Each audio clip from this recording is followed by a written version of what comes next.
merci pour cette grâce que tu nous accordes ce jour. Merci Seigneur, parce que ta parole nous enseigne dans le livre de Jean 3,16 qu'a Dieu a tant aimé le monde qu'il a donné son Fils unique, afin que quiconque croit en lui ne périsse point. Jésus ne périsse point, ne périsse point. Merci pour ton sacrifice à la croix. Merci Seigneur, car nous qui étions dans la boîte de nuit, nous qui étions devant les autres dieux, nous qui ne savions même pas qu'il y avait un homme si grand, si merveilleux, qui avait donné sa vie pour nous, était là et nous appelait, était là et criait, venez à moi, et vous qui êtes fatigués. Seigneur, nous étions dans cette boîte de nuit, nous étions devant les marabouts en train de chercher une solution, en train de chercher la vie, alors que toi, tu nous avais donné cette vie. Je te bénis par ce cantique. Oui, je te bénis par ce cantique. Reçois toute notre reconnaissance ce matin. Reçois toute notre reconnaissance, Jésus. Et que seule la gloire te revienne, Seigneur. Que tous ceux-là qui vont entendre ce cantique, Éternel, soient visités et se mettent à te remercier, se mettent à te rendre toute la gloire. Et voient comment leur vie a été transformée par ton sacrifice à la croix. Que la gloire te revienne, Seigneur. Tu n'as pas attendu que je vienne vers toi, mais tu as revêtu notre humanité. Tu n'as pas attendu que je crie à toi, c'est toi qui m'as rappelé le premier. Alléluia. Tu n'as pas attendu que je vienne vers toi, mais tu as revêtu notre humanité. Tu n'as pas attendu que je crie à toi, c'est toi qui m'as rappelé le premier. Reçois ma reconnaissance, Jésus. Reçois ma reconnaissance pour la croix, ma reconnaissance, Fils de Dieu, pour ta venue. Ton grand amour, ton salut, reçois ma reconnaissance, agneau de Dieu, ma reconnaissance pour la croix, ma reconnaissance, agneau de Dieu.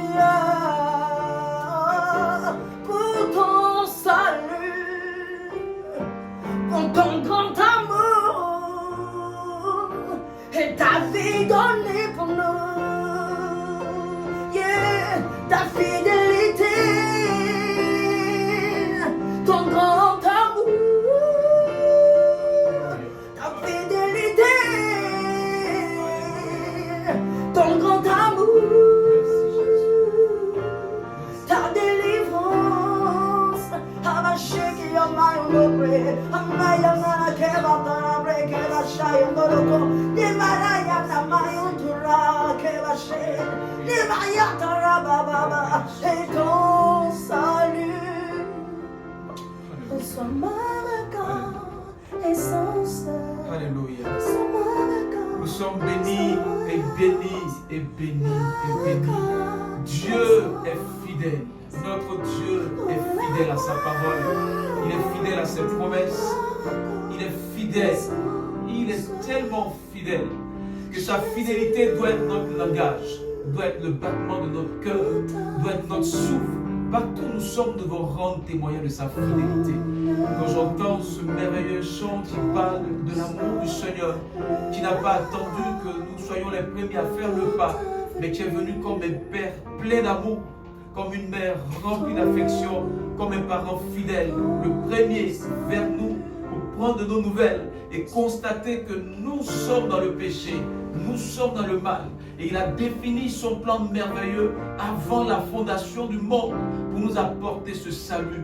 Je suis béni, je suis heureux. Je sais que vous êtes également bénis, vous êtes heureux. Et vous qui m'écoutez, qui n'avez pas encore fait la paix avec le Christ, vous serez encore plus bénis et plus heureux si vous acceptez ce plan merveilleux que Dieu avait déjà défini avant la fondation du monde et qu'il a exécuté il y a 2000 ans de cela en envoyant la personne de son Fils unique venir mourir à la croix de Golgotha, ressuscité 3 jours après, monté au ciel, assis à la droite du Père et qui revient bientôt pour chercher ses enfants, son Église, une Église sainte, une Église à son image, une Église qu'il a rachetée.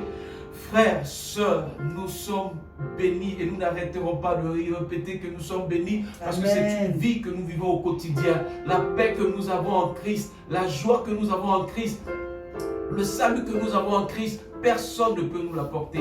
C'est pourquoi chaque jour, nous prenons le temps d'aller au-devant de sa face pour nous qui sommes les rachetés, le consulter, le prier, lui demander ce qu'il attend de nous, ce qu'il veut faire de nous. Soyez bénis encore chez vous. Et comme nous l'avons dit, nous c'est l'église Maphas, c'est votre serviteur Aristide Kouassi, par la grâce de Dieu, leader des églises Maphas, et avec toujours la même équipe pour partager ce temps d'adoration et de parole avec vous.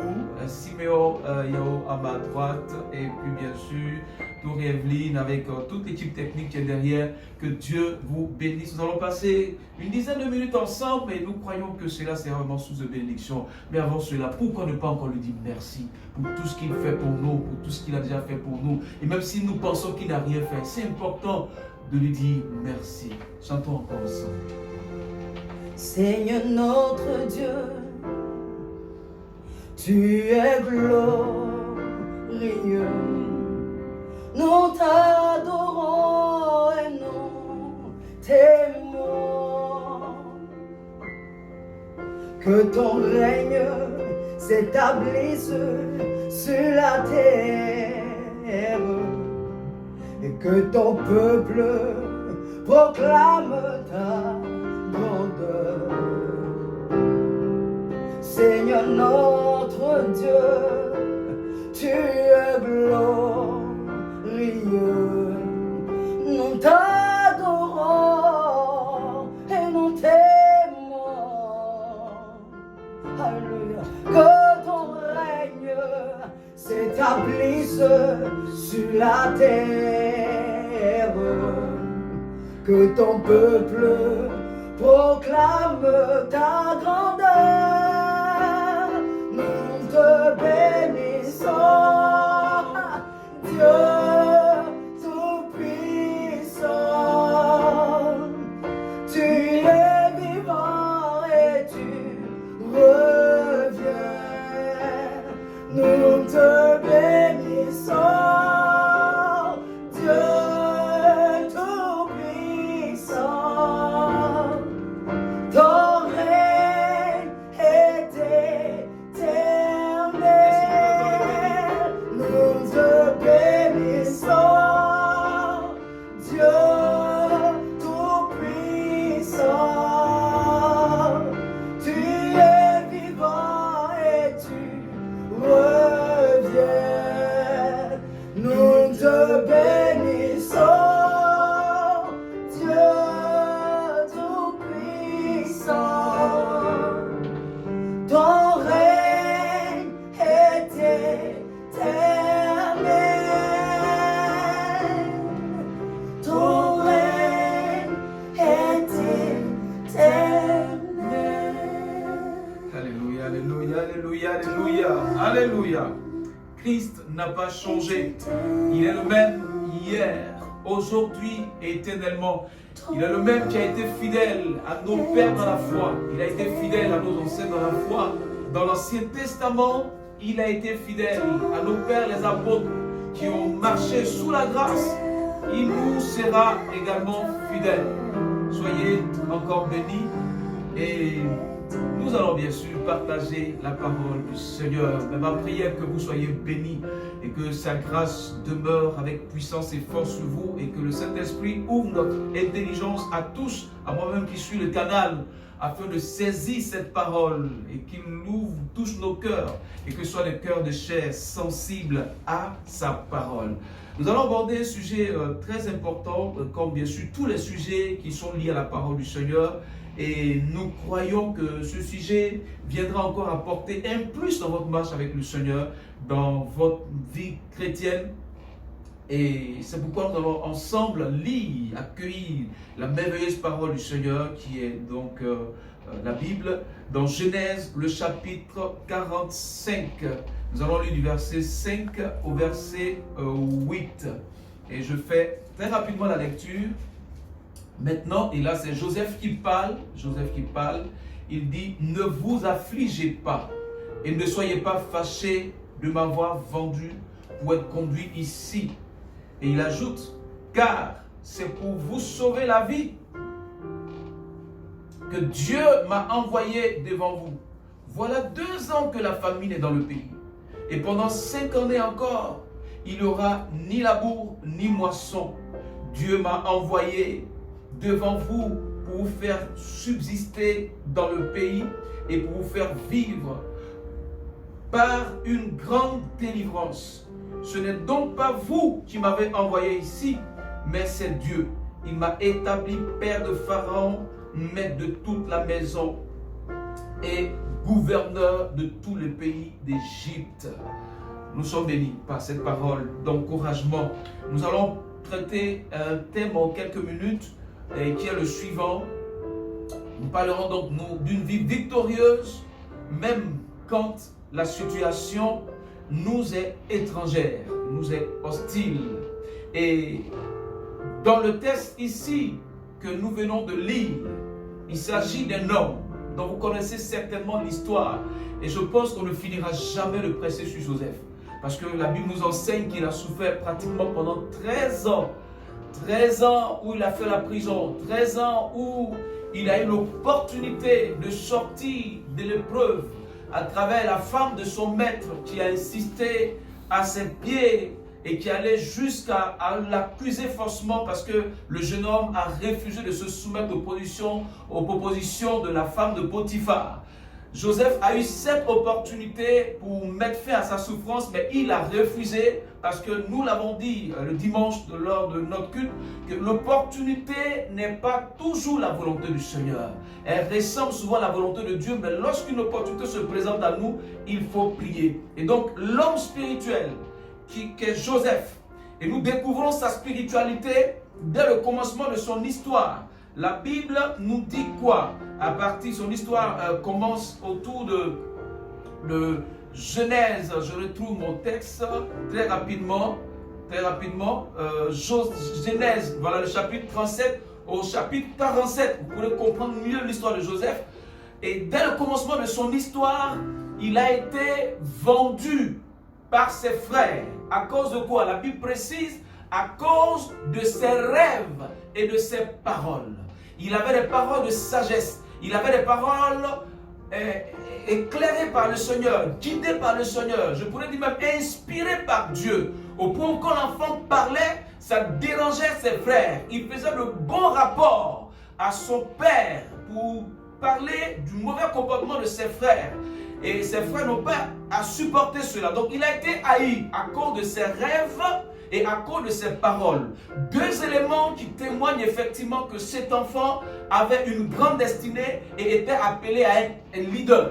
Lorsque vous êtes appelé à être leader, on dit souvent qu'on ne naît pas leader, mais il y a des signes qui témoignent qu'effectivement on peut devenir un leader à travers des talents que Dieu a placés en nous, une différence d'intelligence, ou même ce n'est pas une différence d'intelligence, une foi qui est là, qui insiste. Et Joseph, avec ces 2 éléments, la Bible dit il sera vendu par ses frères à un moment donné. Et comment il a été vendu? Il a été vendu et va se retrouver entre les mains des Madianites et par la suite entre les mains des Ismaélites. Lorsqu'il a été vendu, après que ses frères aient mis sur place un scénario de mort, il va se retrouver en Égypte ayant été vendu par les Ismaélites pour Potiphar, qui était un des officiers de Pharaon. Il y a une question que je me pose et j'ai tout de suite, et chaque fois la réponse que je me pose, comment se fait-il qu'un homme qui a une si grande destinée peut être confronté à des situations aussi humiliantes? Vous êtes appelé simplement à passer par là et parce que c'est par ce chemin que Dieu va vous élever. Mais une chose est sûre, personne ne peut manipuler votre destinée parce qu'elle vient de Dieu. Personne ne peut faire de votre destinée ce qu'elle veut. Regardez, les Ismaélites, en prenant Joseph et le déposant dans le pays d'Égypte, ils sont allés se le déposer dans son territoire de gloire, dans la nation où Dieu voulait l'élever. C'est pour vous dire simplement que vos ennemis qui pensent tenir votre destinée ou qui pensent manipuler votre destinée, ils ne peuvent rien faire avec votre destinée. Ils ne vous conduiront que dans votre lieu de gloire, dans votre maison de gloire, dans votre territoire de gloire, dans votre connexion de gloire. Même si au départ tout semble hostile, que pouvaient faire des païens, des Ismaélites avec la destinée d'un si grand homme comme Joseph, si ce n'est qu'aller le déposer où? Dans son territoire d'élévation. Quelqu'un dit Amen s'il entend cela aujourd'hui. Donc ils ne peuvent que vous conduire dans ces lieux d'élévation et qui deviennent une terre étrangère, un pays étranger où la culture est différente, où les habitudes sont différentes, où la nourriture est différente, où les saisons sont différentes. Joseph va se retrouver en Égypte. Je ne sais pas quelle situation tu vis en ce moment, où le lieu peut être différent. Toi tu me suis, peut-être tu me suis en Occident, en Océanie, quel que soit l'endroit où tu me suis, même si tu es en Afrique, ou même tu es ici en Côte d'Ivoire, quel que soit le lieu où tu es, tu peux te retrouver dans une situation où Dieu lui-même te conduit, où Dieu lui-même t'envoie, mais dans laquelle tout est hostile, tout est difficile. Que faire? Ne change pas. Ne change pas de vie, ne change pas de comportement, ne change pas de manière. Reste simplement au pied du Seigneur et demande son aide. Il ne t'abandonnera pas. Joseph, nous l'avons dit dès l'introduction, a eu d'énormes opportunités. Esclave ou serviteur dans la maison de Potiphar, jusqu'à ce que cette dame constate que ce jeune homme pouvait faire ses affaires. Il a refusé de se compromettre. Il pouvait tomber dans l'impudicité et avoir les faveurs de cette femme qui allait couvrir son péché. Certains disent, quand c'est comme ça, peut-être qu'il y a Dieu qui a mis ça sur mon chemin. Non! Dieu permet, mais il ne peut pas pour que tu tombes dedans. Ne tombe pas dans ce péché qui t'attire. Ne laisse pas cette tentation t'influencer et détruire le plan de Dieu. L'épreuve n'est pas facile. Elle est difficile à vivre, mais tu pourras la surmonter comme Joseph l'a surmonté. Il a souffert, mais Dieu ne l'a pas abandonné. Accusé forcément, il se retrouvera dans une prison. Quand nous résumons la souffrance de Joseph, nous voyons qu'il a souffert dans ce pays étranger pendant 13 ans. 17 ans où il a été vendu et 30 ans où il va monter où? Sur le trône de Pharaon. Mais ce qui est extraordinaire, c'est quoi? Lorsqu'il voit ses frères au devant de lui, dans Genèse 45 qu'on a lu, Joseph n'en veut pas. Il n'a aucune haine. Il n'a aucune méchanceté à l'endroit de ses frères. Et qu'est-ce qu'il va leur dire? Il leur dit, n'ayez pas peur. Ne tremblez pas. Ne vous souciez pas. Car, il dit, ne soyez pas fâchés. Ne portez pas le poids de la culpabilité. C'est très important de pardonner à ses ennemis. Vous savez, Dieu utilise, même nous qui sommes dans le ministère, on voit souvent des enfants peut-être qui deviennent rebelles. Mais Dieu les utilise même pour nous élever. Il y a des séparations qui sont importantes. Tout comme il y a des connexions qui sont importantes. Là, il fallait la séparation dès le début. Vous allez voir des gens qui vont vous blâmer, qui vont vous condamner, qui vont vous piéger, qui vont vous dire des méchancetés. Mais ne leur en voulez pas. Au contraire, à votre temps d'élévation, allez leur dire merci. Et je dis merci à travers cette image à tous ceux qui m'ont persécuté. Mes parents en premier, qui grâce à la persécution, aujourd'hui, je suis un homme de Dieu accompli par la grâce du Seigneur. Il leur dit donc, ne vous fâchez pas, ne portez pas le poids de la culpabilité. Il leur pardonne et il ajoute pour dire, vous m'avez pendu afin que je sois conduit ici, ou dans ce lieu étranger, ou dans cette terre impossible à vivre d'Égypte, où j'ai vécu et j'ai connu toutes les souffrances. Et il ajoute, pour vous sauver la vie. C'est afin de vous sauver la vie, de sauver la vie à tout ce peuple, à toute cette terre qui va connaître ces années de famine, que Dieu m'a envoyé ici. Retenez, frères, sœurs, une chose. le Dieu d'Israël n'a pas changé. Il a permis ces situations afin de développer ton leadership, afin de te rendre, de faire de toi un prince. Et je te dis ce qu'a dit, le Seigneur m'a établi Dieu, petit Dieu. Il m'a établi prince, il m'a établi roi. Et je suis sur le trône de Pharaon. En d'autres termes, c'est moi qui décide de tout. Le lieu étranger où tu te trouves sera un lieu de bénédiction pour toi. Ce lieu n'est pas béni, ou est béni, pardon. Ce lieu est béni à cause de toi. Dieu changera ce lieu à cause de toi. Ce n'est pas l'endroit qui va te bénir, mais c'est ta vie qui va bénir ce lieu. Quelqu'un de mes enfants un jour, il devait partir à l'étranger, me disait, mais papa, est-ce que c'est Dieu effectivement qui m'envoie dans ce pays des États-Unis? Je lui ai dit, ce n'est pas les États, ce n'est pas toi qui as besoin des États-Unis, mais ce sont les États-Unis qui ont besoin de toi. Le lieu où vous êtes, qui est un lieu étranger, Dieu changera ce lieu comme il a fait avec Joseph à cause de vous. Retenez une chose, Abraham même est allé dans un territoire étranger, dans un lieu étranger. Et là-bas, à cause d'Abraham, Dieu a béni cet endroit, a changé les choses. Le petit-fils d'Abraham du nom de Jacob. Jacob, dans le même livre de la Genèse, la Bible nous enseigne que lui aussi, il va se retrouver à partir de Genèse chapitre 27 au chapitre 34, avec son histoire merveilleuse. Il va se retrouver poursuivi par son frère. La haine de son frère, toujours des conflits de famille, toujours des conflits avec les gens avec lesquels on a le même gène, toujours des conflits avec les personnes qui sont de la même tribu, du même lieu que nous. Mais bénissez-les et bénissez leur vie, parce que leur vie vous bénit. Jacob donc se retrouve chez Laban pendant 20 ans. Mais il n'est pas revenu bredouille, il n'est pas revenu les mains vides. Même si au départ, il n'a pas compris le plan de Dieu, la Bible nous déclare qu'il a eu des femmes.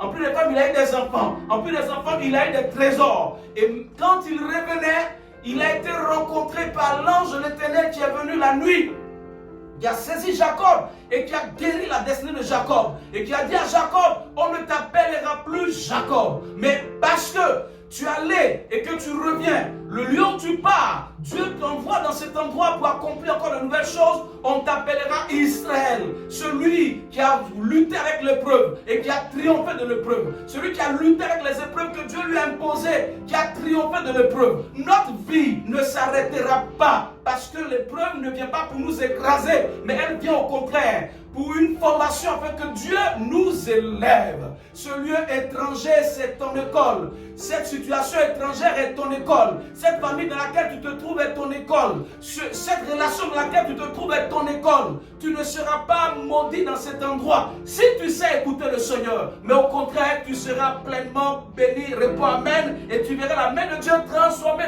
toutes choses autour de ta personne. Et je vais terminer aujourd'hui avec quelques exemples dans le Nouveau Testament.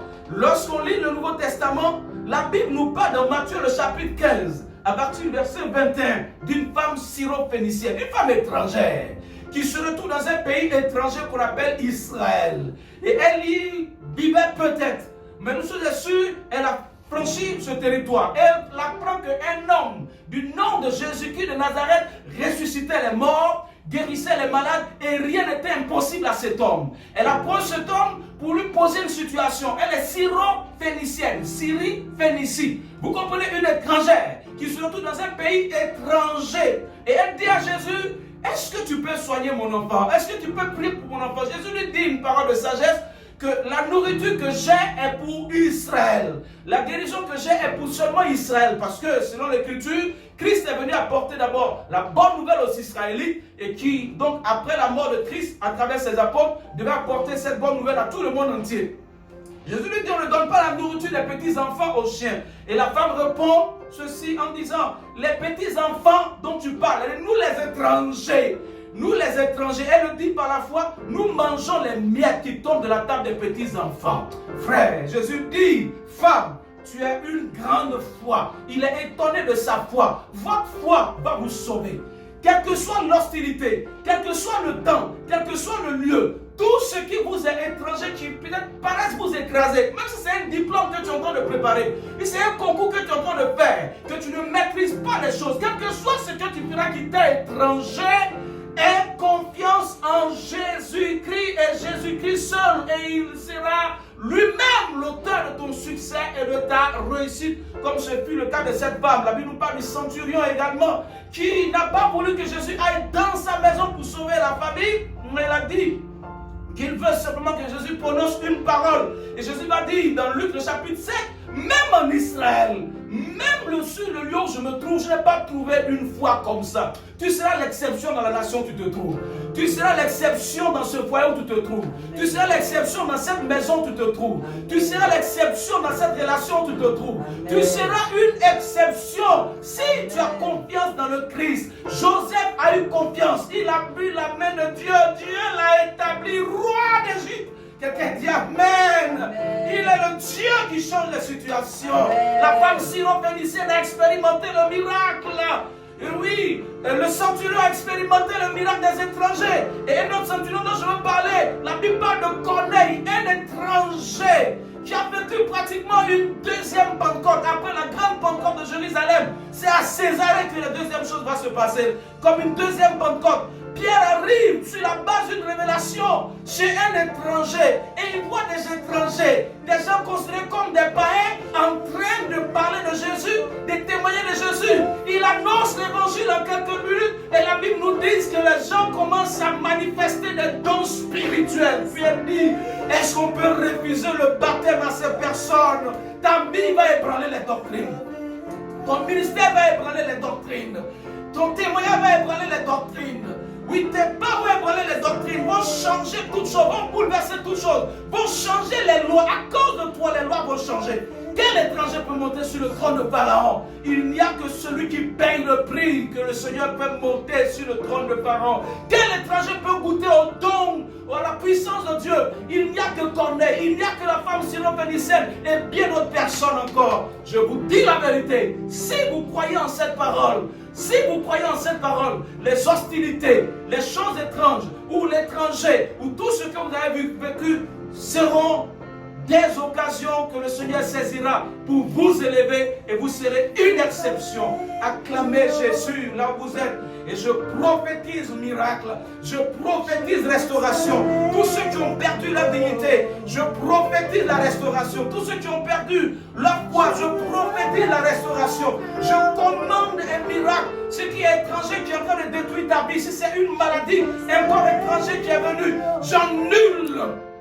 Je détruis les fondements de cette maladie et je proclame le miracle. Reçois le miracle. Reçois la liberté. Expérimente une puissance de Dieu. Que ta famille n'oubliera jamais. Que le pays dans lequel tu te trouves n'oubliera jamais. Tu es étranger ou quelque chose d'étrange t'est arrivé. Je proclame que la puissance de la résurrection vient opérer en toi. Amen.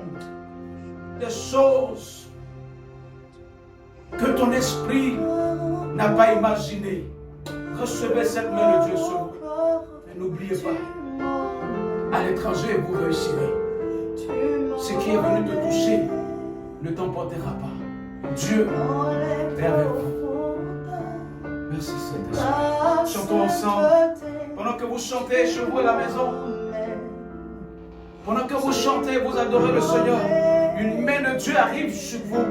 Pendant que tu adores, une puissance de Dieu arrive sur toi. Mets la main, quel que soit l'endroit où tu as mal. Je commande au nom de Jésus, mets la main sur ce bas-ventre. Mets la main sur ce cœur. Et je proclame au nom puissant de Jésus-Christ de Nazareth. Cette épreuve ne t'écrasera pas. Cette situation ne t'écrasera pas. Je commande au nom de Jésus. Libère maintenant la vie de cette femme. Libère maintenant la vie de cet homme. Et j'entends le miracle. Recevez la vie chez vous. Recevez la main de Dieu chez vous. Au nom puissant de Jésus-Christ de Nazareth. Et allez-y comme cette parole dit. De gloire en gloire. Au nom de Jésus. Amen. Amen. Vous êtes prêts? Nous allons ensemble chanter et terminer d'ici quelques petites minutes cette émission. Chantons ensemble. Avec toi, je veux aller plus haut. Je veux aller plus haut.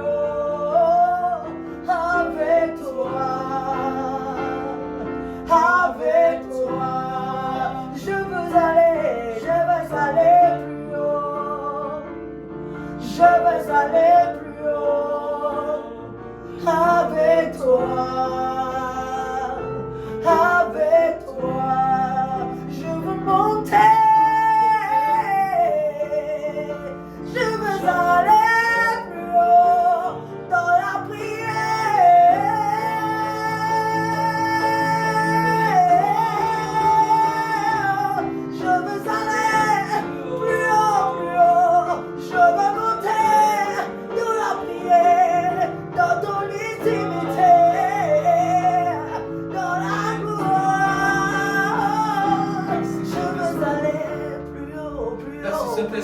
rendons la gloire pour les vies que tu transformes, que tu restaures, que tu bénis. Merci pour ton vent, le vent de la restauration, le vent du rétablissement qui vient fortifier, qui vient guérir et qui vient conclure notre Dieu. Continue notre lutte avec tes enfants, au nom puissant de Jésus-Christ. Je sais que Dieu vous a béni à travers cette émission, ce temps de partage. Nous vous invitons simplement à nous contacter, si vous le voulez bien, aux numéros qui vont s'afficher au bas de l'écran. Et nous vous invitons à vous abonner à notre page Ma Face Côte d'Ivoire. Et bien sûr à notre page également Aristide Kouassi. Et je crois que vous serez toujours bénis par l'adoration et la parole. Soyez bénis, nous vous souhaitons la paix et à très bientôt. Vous ne mourrez pas, vous vivez au nom de Jésus et vous rendez témoin de ses bienfaits. Amen.